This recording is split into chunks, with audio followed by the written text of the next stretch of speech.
Hi hello friends, എല്ലാ കൂട്ടുകാർക്കും നമ്മുടെ മൗനരാഗ സീരിയലിൽ അങ്ങനെ ക്ലൈമാക്സിലേക്ക് അടുക്കുന്നതിനകത്ത് നല്ലൊരു എപ്പിസോഡിലേക്ക് തന്നെ സ്വാഗതം കേട്ടോ. ചാനൽ ആദ്യമായിട്ടാണ് കാണുന്നുണ്ടെങ്കിൽ ഒന്ന് സബ്സ്ക്രൈബ് ചെയ്ത് ലൈക്ക് ചെയ്ത് സപ്പോർട്ട് ചെയ്യണേ. അങ്ങനെ ചന്ദ്രസേനൻ വന്നിട്ട് രൂപ എടുത്ത് പറയുന്നുണ്ട്, രൂപേ നമ്മുടെ മോനെ പോലീസ് അറസ്റ്റ് ചെയ്ത രൂപേ എന്ന് പറയാണ്. കിരണിനെ എന്തിനാ ചന്ദ്രേട്ടാ പോലീസുകാർ അറസ്റ്റ് ചെയ്തത്? ആ ഗംഗപ്രസാദിന്റെ കൊലപാതകത്തെ ചൊല്ലിയാണ് അറസ്റ്റ് ചെയ്തത് എന്ന് പറയാണ്. അത് കേട്ടുകൊണ്ട് ഷാരി അങ്ങോട്ടേക്ക് ഓടി വരുന്നുട്ടോ. കിരൺമോനെ അറസ്റ്റ് ചെയ്യുന്നോ? എന്തിനാ നമ്മുടെ കിരൺമോനെ അറസ്റ്റ് ചെയ്തത് എന്ന് പറയുമ്പോഴേക്കും ചന്ദ്രസേനൻ പറഞ്ഞു, ആ ഗംഗപ്രസാദിന്റെ തിരോധാനവും പിന്നെ അവനെ മരിച്ചു എന്ന് പറഞ്ഞിട്ട് അവനെ കൊന്നു എന്നൊക്കെ പറഞ്ഞിട്ട് അറസ്റ്റ് ചെയ്തത്. അതിനിപ്പോ അവനെ കൊന്നതിനെ കിരൺമോൻ എന്തിനാ അറസ്റ്റ് ചെയ്തത്? കിരൺമോൻ തെറ്റും ചെയ്തില്ലല്ലോ എന്ന് ഷാരി പറയുമ്പോഴേക്കും ചന്ദ്രസേനൻ പറയുന്നുണ്ട്, നീ ഒന്നും മിണ്ടാതിരിക്ക ഷാരി എന്നീല പറയാണ്. രൂപ പറയണ്ട, അതെ നീ മിണ്ടാതിരിക്കേ, എന്തായാലും മരിക്കേണ്ടവൻ തന്നെയാണ് എന്ന് പറയുമ്പോഴേക്കും ഷാരി പറയണ്ട, അതിന് ഞാൻ മരിക്കേണ്ടത് പറഞ്ഞില്ലല്ലോ. അവനെ കൊന്നെങ്കിൽ അത് നല്ല കാര്യമാണ്. കാരണം അവനെ എന്തുമാത്രം ക്രൂരത ചെയ്തത്, ഇത്രമാത്രം പിടികിട്ടാ പുള്ളിയല്ലേ, ഒരുപാട് പേരെ കൊന്നവരല്ലേ. അവനങ്ങനെ കൊന്നെങ്കിൽ തന്നെ അതിന്റെ പേരിൽ കേസെടുക്കണ വകുപ്പൊക്കെ ഉണ്ടോ എന്ന് ഷാരി ചോദിക്കുമ്പോഴേക്കും ചന്ദ്രസേനൻ പറയണ്ട്, കൊന്നതാണെങ്കിലും മരിച്ചതാണെങ്കിലും ഇന്ത്യയിൽ ഒരു പൗരൻ മരിച്ചു കഴിഞ്ഞാൽ അതിന്റെ അന്വേഷണവും ഒരാൾ കൊന്നു കഴിഞ്ഞാൽ അതിന്റെ അതിന്റെ കഴിഞ്ഞിട്ടുള്ള അന്വേഷണമൊക്കെ സ്വാഭാവികമാണ് എന്ന് പറയാണ്. എന്നാലും ചന്ദ്രേട്ട, നമ്മുടെ കിരൺ ഒരു തെറ്റും ചെയ്തില്ലല്ലോ, പിന്നെ എന്തിനാ കിരണേട്ട അവനെ പോലീസ് അറസ്റ്റ് ചെയ്ത്? എടോ അതിനെക്കുറിച്ച് എനിക്ക് അറിയില്ലടോ ഈശ്വര, ഇത് കല്യാണി മോള് എങ്ങനെ സഹിക്കും എന്ന് രൂപ പറയുമ്പോൾ ചന്ദ്രസേനൻ പറയണ്ട്, അതന്നെയാ എനിക്കും അറിയാത്തത് എന്ന് പറഞ്ഞിട്ട് ചന്ദ്രസേനൻ പറയണ്ട്, എടോ ഞാൻ എന്തായാലും നമ്മുടെ മറ്റേ വക്കീലുണ്ടല്ലോ നരസിംഹത്തിന്റെ കൊച്ചുമകൻ നവീൻ, അവനെ ഒന്ന് വിളിച്ചിട്ടുണ്ട്, കാര്യങ്ങൾ പറഞ്ഞിട്ടുണ്ട്. അവൻ നല്ല ബഹുമിടുക്കനാണ്. അവനെന്തായാലും കിരണിനെയും കൂട്ടരെയും എന്തായാലും ജാമ്യത്തിലെടുക്കുന്ന കാലത്ത് ഒരു സംശയമില്ല എന്ന് പറഞ്ഞിട്ട് ചന്ദ്രസേന്റെ അപ്പുറത്തേക്ക് പോകുമ്പോൾ തൊട്ടു പിന്നാലെ രൂപയും ചന്ദ്രസേന്റെ കൂടെ പോകുന്നുണ്ട്. അവര് റൂമിലേക്ക് പോയിട്ട് വാതിൽ ലോക്ക് ആട്ടോ. എന്നിട്ട് രൂപ ചോദിക്കുന്നുണ്ട്, സത്യം പറ ചന്ദ്രേട്ടാ, കിരൺമോന് ഇതിന് പങ്കുണ്ടോ? ഈ ഗംഗപ്രസാദിന്റെ കൊലയാളി കിരൺമോൻ എങ്ങാനും ആണോ എന്ന് രൂപ ചോദിക്കുമ്പോ ചന്ദ്രസേനൻ പറഞ്ഞിടൂ, തന്നോട് പറയാത്ത ഒരു കാര്യമുണ്ട്. അവൻ എന്റെ അടുത്ത് ഈ കാര്യം നേരത്തെ പറഞ്ഞിരുന്നു. ചന്ദ്രേട്ട ഒന്ന് തെളിച്ചു പറ. അത് അന്ന് കാർത്തിക മോളുടെ വിവാഹം നടക്കുന്ന ഓഡിറ്റോറിയത്തിൽ വെച്ചിട്ട് കിരണമോന അങ്ങനത്തെ ഒരു കയ്യബദ്ധം പറ്റിയായിരുന്നടോ. അന്ന് കല്യാണിയും കാർത്തിക മോളെയും ആ ദിലീപ് എന്ന പയ്യനെയും കൊല്ലാൻ വേണ്ടി ഗംഗപ്രസാദ് അവിടെ വന്നിരുന്നു. തോക്ക് ചൂണ്ടിയിരിക്കുന്ന സമയത്ത് അത് കിരൺ കാണുകയും അവനെ തല്ലി ശരിപ്പെടുത്തുകയും ചെയ്തു. എന്നിട്ട് അവനെ തല്ലി ഇഞ്ച പരിവാക്കിയപ്പോഴേക്കും അവൻ അവിടെ നിന്ന് ഓടി രക്ഷപ്പെടാൻ വേണ്ടി ശ്രമിച്ചു. പിന്നീട് കിരൺ പോയി നോക്കിയപ്പോഴേക്കും അവൻ ചത്ത് കിടക്കുന്നതാ കണ്ടത്. ഈശ്വര, എന്റെ കിരൺ മോനിന് ഇപ്പൊ പോലീസ് സ്റ്റേഷനിൽ പുറത്തിറങ്ങാൻ പറ്റില്ല ചന്ദ്രേട്ട.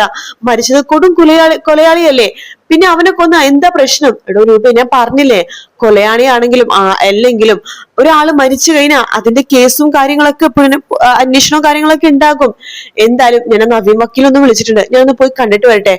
ശരി ചന്ദ്രേട്ട. അതല്ല, കല്യാണി മോളടുത്ത് ഇതൊക്കെ എങ്ങനെ പറയും? അവളാണെങ്കിൽ കണ്ണു തുറക്കുമ്പോഴെല്ലാം തന്നെ കിരൺ മോനെ അന്വേഷിച്ചുകൊണ്ടിരിക്കുകയാണ്. അതാണോ എനിക്കും അറിയാത്തത്. എന്തായാലും ഞാൻ ഒന്ന് പോയി അന്വേഷിച്ചിട്ട് വരാം എന്ന് പറഞ്ഞിട്ട് ചന്ദ്രസേനൻ അവിടെ നിന്ന് ഇറങ്ങുവാട്ടോ. അതിനുശേഷം കാണിക്കുന്നത് പ്രകാശിനെയാണ്. പ്രകാശ് ഫോണിൽ ശരി മക്കളെ, ശരി എന്നിട്ട് ഫോൺ വെക്കാണ്. ലക്ഷ്മി വരുന്നുണ്ട്. പ്രകാശേട്ടാ എന്തു പറഞ്ഞു മക്കളെന്ന് പറയുമ്പോഴേക്കും കാദംബരിനെ വിളിച്ചത്. കല്യാണി മോൾക്ക് ബോധം വന്നിട്ടുണ്ടായിരുന്നു. അപ്പൊ കല്യാണി മോളെ പോയി കണ്ടായിരുന്നു. അവക്ക് വലിയ കുഴപ്പമില്ല, നാളത്തേക്കോ മറ്റന്നാളത്തേക്കോ റൂമിലേക്ക് ഷിഫ്റ്റ് ചെയ്യാന്ന ഡോക്ടർ പറഞ്ഞത് എന്ന് പറയുമ്പോഴേക്കും സമാധാനായി എന്ന് ലക്ഷ്മി പറയാണ്. അവിടേക്ക് ഓടി വരെയാട്ടെ നമ്മുടെ കാർത്തിക. അതെ അമ്മേ, അച്ഛ, ഒരു പ്രശ്നമുണ്ട്. എന്താ മോളെ, എന്താ പ്രശ്നം? കിരണ്ണ പോലീസ് അറസ്റ്റ് ചെയ്തിരിക്കുക. പോലീസ് ലോക്കപ്പിലെ കിരണിപ്പോ. പ്രകാശ് ചോദിക്കണ്ട്, അവനെതിരെ ലോക്കപ്പില്? അത് വേലും അതുപോലെ തന്നെ രതീഷിനെ നേരത്തെ പോലീസ് അറസ്റ്റ് ചെയ്തിട്ടുണ്ടായല്ലോ. അതിന് പിന്നാലെ കിരണിനെ അറസ്റ്റ് ചെയ്തത്. ആ ഗംഗപ്രസാദിനെ കൊന്നു എന്ന് പറഞ്ഞിട്ട്. അതിന് കിരൺ മോൻ ഒരു തെറ്റും ചെയ്തിട്ടില്ലല്ലോ എന്ന് പ്രകാശം പറയാണ്. അത് കേട്ട് ലക്ഷ്മി പറയുന്നുണ്ട്, പ്രകാശേട്ടന്ന് ഇനി ഞങ്ങളൊന്നും മറച്ചു വെക്കുന്നില്ല. പ്രകാശേട്ടത്ത് പറയാത്ത ഒരു കാര്യമുണ്ട്. എന്താ ലക്ഷ്മി, എന്താണെങ്കിലും തെളിച്ചു പറ എന്ന് പ്രകാശം പറയുമ്പോഴേക്കും ലക്ഷ്മി പറയണ്ട, അത് മോളുടെ വിവാഹം നടക്കുന്ന ഓഡിറ്റോറിയത്തിൽ ഗംഗപ്രസാദ് അന്ന് വന്നിട്ടുണ്ടായിരുന്നു കിരണേട്ട. എന്നിട്ട് അവൻ മോളെയും ദിലീപിനെയും കൊല്ലാൻ നോക്കിയപ്പോ കിരൺ മോനാണ് അതിന്ന് രക്ഷപ്പെടുത്തത്. ഗംഗപ്രസാദിനെ അല്ലെങ്കിൽ മോളെയോ ദിലീപിനെ ആരെങ്കിലും അവൻ കൊന്നാനെ.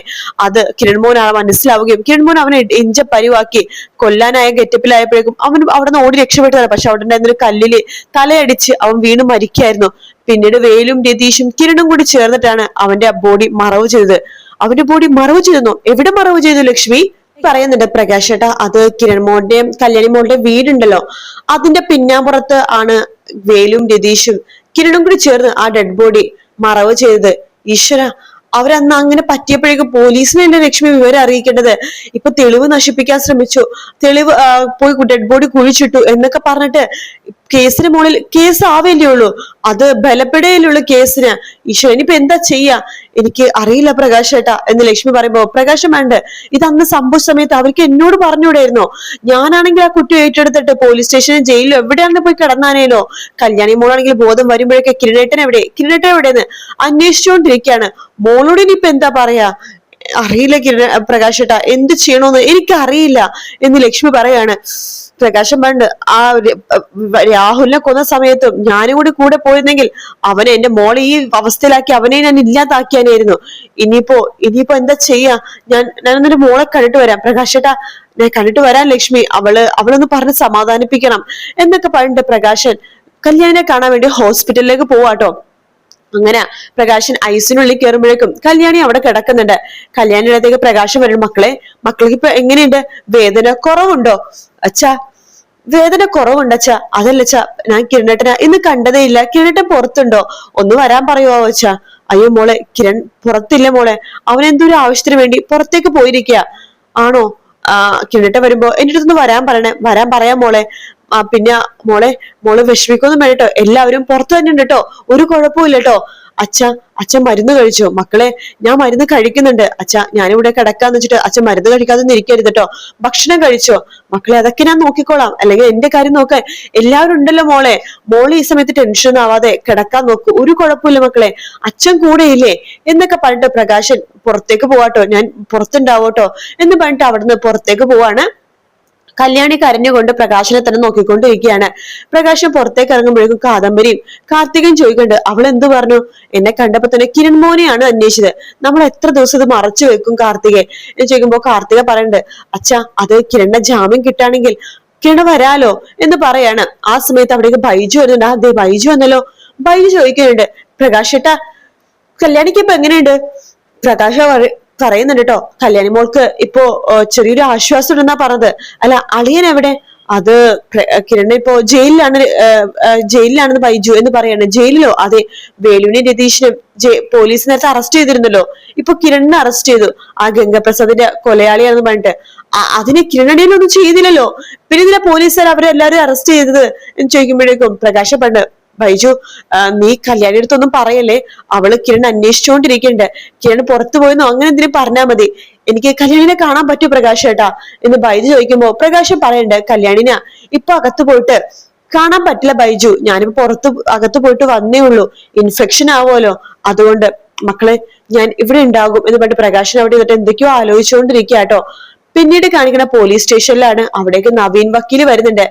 SIനോട് ചോദിക്കുന്നുണ്ട്, എന്നാലും എന്റെ SI സാറേ, ഇങ്ങനെ അവരെ 3 പേരെ പിടിച്ച് ജയിലിടേണ്ട ഒരു ആവശ്യം ഉണ്ടായിരുന്നില്ല, ഞങ്ങൾക്ക് എന്ത് ചെയ്യാൻ പറ്റും വക്കീലെ, അറിയാലോ ഇവിടുത്തെ സിയുടെ കാര്യം, അയാൾ നീതിക്ക് വേണ്ടി ഭയങ്കര വെല്ലുവിളിക്കുന്ന ഒരാളാണ് എന്ന് പറയുമ്പോഴേക്കും, എന്നാലും മരിച്ചത് ഒരു കൊലയാളിയാണ്, അതെങ്കിലും മുൻതൂക്കം എടുക്കായിരുന്നു. എന്ത് പറയാൻ പറ്റും, നമുക്ക് അയാൾ പറഞ്ഞത് അനുസരിക്കാനല്ലേ പറ്റൂ വക്കീൽ സാറേ എന്ന് SI പറയുന്നുണ്ട്. അതിനുശേഷം നവീൻ അകത്തേക്ക് പോകുന്നുണ്ട്. എന്നിട്ട് പറയുന്നുണ്ട്, കൊള്ളാം, ഇവരെ ജയിലിലേക്ക് ഇട്ടേക്കാണോ, കിരണെങ്കിലും പുറത്തു നിർത്തിക്കൂടായിരുന്നോ എന്ന് നവീൻ ചോദിക്കുമ്പോ SI പറയുന്നുണ്ട്, അത് സിയെ പറയുന്ന പോലെയല്ലേ വക്കീൽ സാറെ, ഞങ്ങൾക്ക് ചെയ്യാൻ പറ്റുള്ളൂ. കിരൺ ചോദിക്കട്ടെ, ഞങ്ങൾക്ക് ജാമ്യം കിട്ടാൻ വല്ല വകുപ്പുണ്ടോ നവീനെ എന്ന് ചോദിക്കുമ്പോ നവീൻ പറയുന്നുണ്ട്, അത് നമുക്ക് മാക്സിമം ശ്രമിക്കാം. വേലു കുറ്റം സമ്മതിച്ചൊന്ന് സിയെ പറയുന്നുണ്ടല്ലോ, വേലു ആണോ അത് ചെയ്തത് എന്ന് ചോദിക്കുമ്പോ കിരൺ പറയുന്നുണ്ട്, അല്ല, വേലു അല്ല അത് ചെയ്തത്, അവൻ കുറ്റം സമ്മതിച്ചെന്നേ ഉള്ളൂ, എന്തിനാ വേലു ചെയ്യാത്ത തെറ്റ് സമ്മതിക്കാൻ വേണ്ടി പോയത്? അത് പിന്നെ സാറേ എന്നൊക്കെ പറഞ്ഞിട്ട് വേലു ഇങ്ങനെ നിൽക്കുവാട്ടോ. ആ സമയത്ത് നവീൻ പറയുന്നുണ്ട്, നിങ്ങൾ ഒന്നും കൊണ്ട് വിഷമിക്കണം, നമുക്ക് ശ്രമിച്ചു നോക്കാം ഈ കേസിൽ നിന്ന് ഊരിപ്പോരാൻ പറ്റുമെന്ന് എന്ന് പറയുന്ന ഭാഗത്തോടെയാണ് ഇന്നത്തെ എപ്പിസോഡ് തീരുന്നത് കേട്ടോ. വീഡിയോ ഇഷ്ടപ്പെടുകയാണെങ്കിൽ ലൈക്ക് ചെയ്യാനും സബ്സ്ക്രൈബ് ചെയ്യാനും കമന്റ് ചെയ്യാനും മറക്കല്ലേ. മറ്റൊരു വീഡിയോ കാണാം. Take care, bye bye.